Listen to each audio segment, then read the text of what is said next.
I brought my ship out of faster-than-light travel quietly, with every weapon system cold and my identification signal broadcasting on all channels. That was the polite way to arrive in someone else's space. My crew knew it. The 12 observer vessels already parked at the edge of the Valorian system knew it too. They had been waiting for us, watching, calculating, probably arguing among themselves about what exactly a human warship was doing, receiving a personal invitation from the oldest civilization in the known galaxy. My name is Commander Darian Voss. I have served in the United Nations Space Command for 19 years.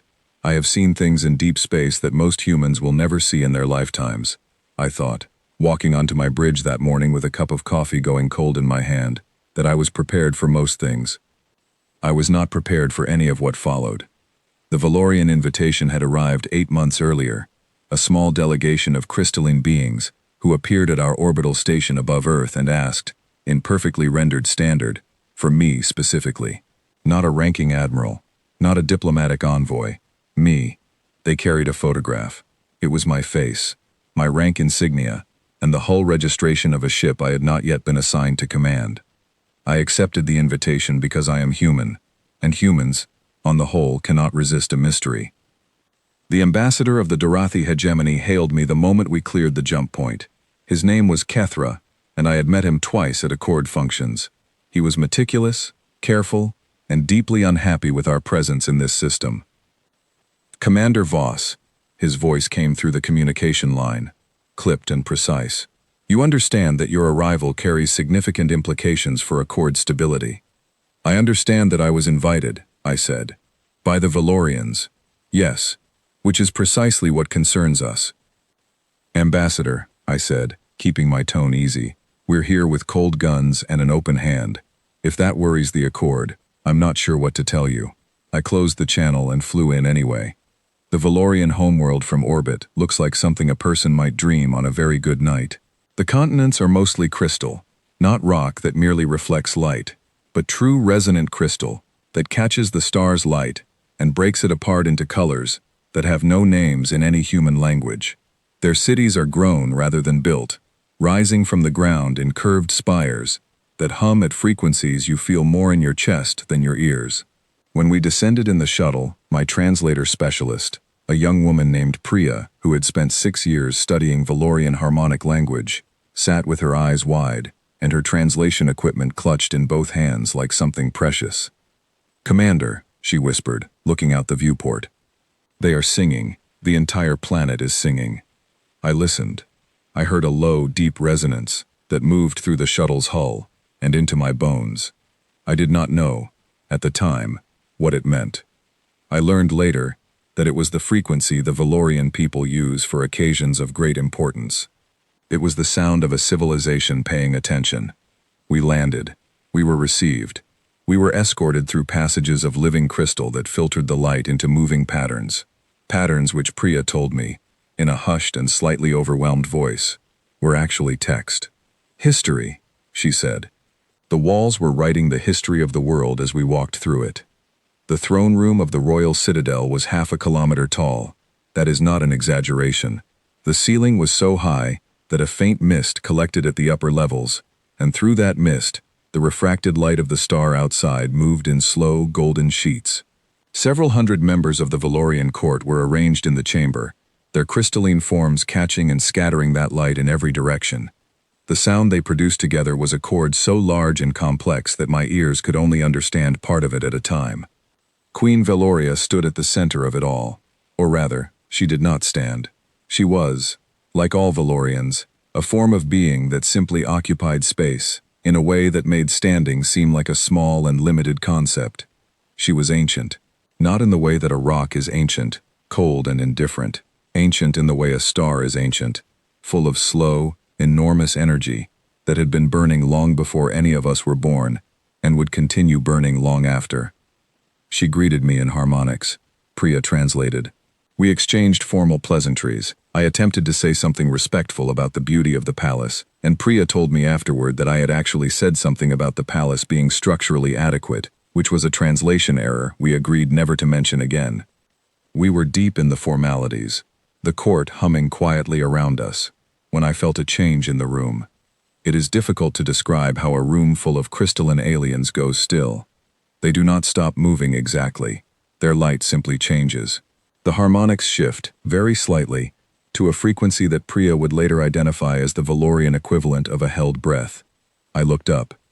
On a high balcony overlooking the throne room, half hidden behind a carved crystal pillar, was a small figure, small by Valorian standards, which meant she was perhaps a third of the queen's height, still taller than me, but slender, and carrying herself with the particular uncertain posture of someone young, who has just done something they were not sure they were supposed to do. She was looking directly at me. The whole court was looking at her. And then, in a harmonic whisper that Priya translated with a voice that had gone very quiet, she said it. "Mom, that's him." The silence that followed was total. Every note, every harmonic, every soft crystalline resonance in that enormous room simply stopped. I stood in the most perfect silence I have ever experienced in my life, and I watched the queen of the Valorian people turn slowly to look at her daughter, with an expression that needed no translation at all. Later, walking back through the palace with my honor guard at my heels, my senior Marine leaned close and said, very quietly, "Sir, do you want to tell us what just happened?" "Not yet," I said. "I'm not entirely sure myself." The Queen requested a private audience. A private audience with a Valorian royal, I learned, means a small resonance chamber, no attendance, and a level of honesty that their culture considers mandatory when speaking in the frequency of memory. Priya waited outside. I went in alone. The Queen told me about the Velanthara. It is a Valorian tradition, or perhaps tradition is the wrong word for something so deeply woven into their biology. The royal bloodline carries genetic memory, fragments of lived experience, encoded in the crystal matrix of their being, passed from one generation to the next across thousands of years. Most of the memories are Valorian. They are ancient, beautiful, and strange, and the royal family learns to sort through them the way a person learns to sort through dreams, acknowledging them without being lost in them. Princess Velshara had never been able to do that with one particular memory. It had been with her since she was very young, barely 50 years old, which the Queen said was practically infancy for their kind. It did not feel like history. It did not feel like something inherited. It felt immediate, the Queen said, the way a memory feels when it is still raw. And it was not Valorian. 230 years ago, a Valorian deep space resonance array had been operating at the edge of a transit lane, one of the old lanes, before humanity had FTL, and our ships were still crossing the dark between stars on generation voyages that lasted decades. The array had been tuned to a very specific consciousness frequency as part of a long-term experiment in resonance mapping. It had not been designed to receive anything. It had simply been listening. What it had received, on a night when something went terribly wrong a long way away, was a fragment of a dying mind. The ship was a human generation vessel. It had suffered a catastrophic failure in deep space, far from any help, far from any record that would be found for years. Everyone aboard was lost. But in the final moments of that disaster, the resonance array had caught something, a fragment of thought, of feeling, of pure human consciousness broadcasting at its highest intensity in the last seconds of a life, and carried it home. It had passed through the array, through the network, through the royal line, and into Velshara. I sat in the private chamber of an alien queen, 200 light-years from Earth, and I made myself breathe slowly and evenly while she explained this to me. "She has drawn your ship since she was a child," the Queen said through the translation. "From memory, long before your vessel was commissioned, long before you were assigned to it." She showed me the drawings. Dozens of them, archived in glowing crystal plates, displayed one after another. My ship, the hull numbers, the specific configuration of the forward sensor arrays, the design of the bridge windows, drawn by a child who had never left her solar system, in extraordinary detail, for over a century. I looked at those drawings for a long time. The generation ship that had been lost.